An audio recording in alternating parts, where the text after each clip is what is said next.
Hello, my name is David Miller, and I'm an art teacher at Wissahickon High School in Ambler, Pennsylvania. My students are preparing to construct a monument commemorating something real or imagined in their local community. The first step is to research our community, and we are fortunate to have someone in our district central office that is a fountain of information and is willing to share with us his insights and narrative. I am honored today to introduce Mr. James Malley, who is employed as one of 3 district supervisors of our special education department. Man, I just don't get it.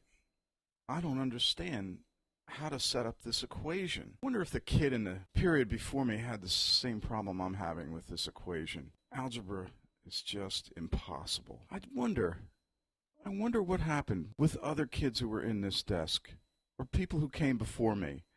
Did they have as much difficulty? I've thought about that a few times, and in fact, I thought about the school, other kids who came before me this year or 10 years ago, or even when the school was constructed way back in the 60s. Think about that every once in a while when I walk around my house or I drive through some of the towns in our area.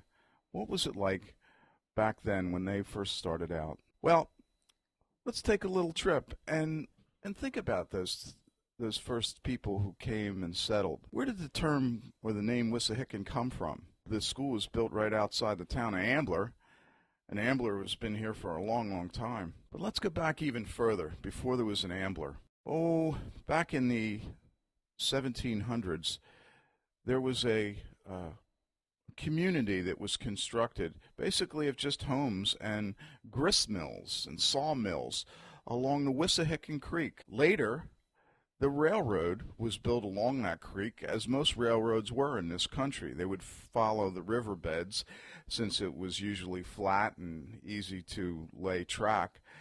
A railroad system was brought out of Philadelphia and constructed by laborers who were freemen from the South, ex-slaves who worked for the Pennsylvania Railroad and laid the track, which went from Philadelphia up through the community of Wissahickon and up past Penlyn, which is a town we'll talk about later, into Lower Gwynedd Station.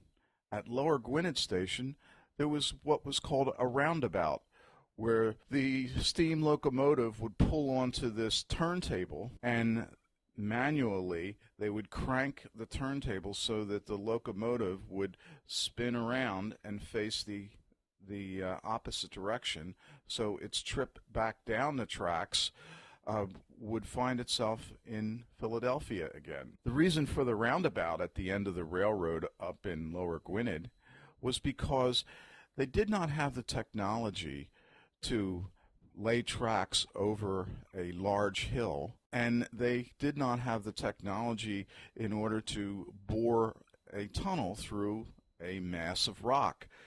So that's as far as they could go. Back in the 1920s, the communities of North Wales and Lansdale were constructed, and there was a need to extend the railroad. And by that time, they had the technology to bore a hole through a large mass of rock. And today, if you travel the train from Ambler up to Lansdale, after you pass Lower Gwynedd Station and before North Wales, you'll notice on both sides of the railway a huge pile of rock where you're into a valley, familiar to those of you who have ever gone through a mountain and seen these large cliffs.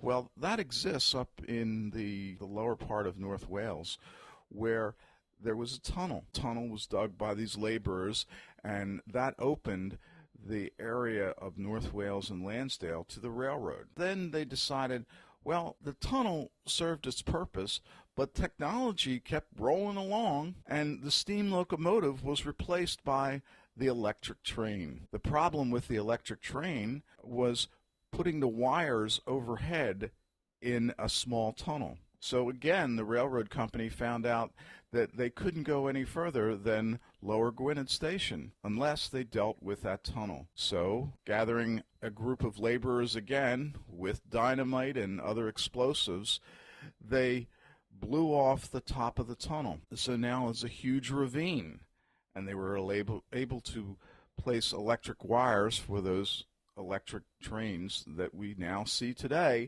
traveling from Philadelphia along the route which is called the R5 up through Ambler, Penlyn, Lower Gwynedd, North Wales, Pembroke Station, Lansdale.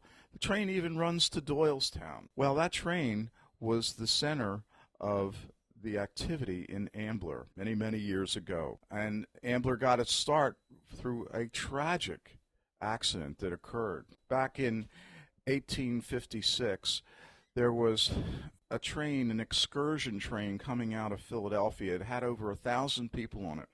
And they were headed up to Gwynedd Valley, where they were going to picnic along the beautiful Wissahickon Creek. Unknown to the engineer at the time, and of course before there were radio systems or signals, a train was coming eastbound at the same time as the excursion train headed westbound. And that train headed westbound collided with the train of 1,000 people, mostly picnickers, who were looking forward to a restful and playful day along the Wissahickon. Well, this train accident occurred, and over 70 people were killed and hundreds were injured. The first person on the scene for this terrible train wreck was a woman whose name was Mary Ambler. She was a nurse, and her husband owned a mill, what's called a fulling mill, which has to do with weavers and cloth. And she placed a number of blankets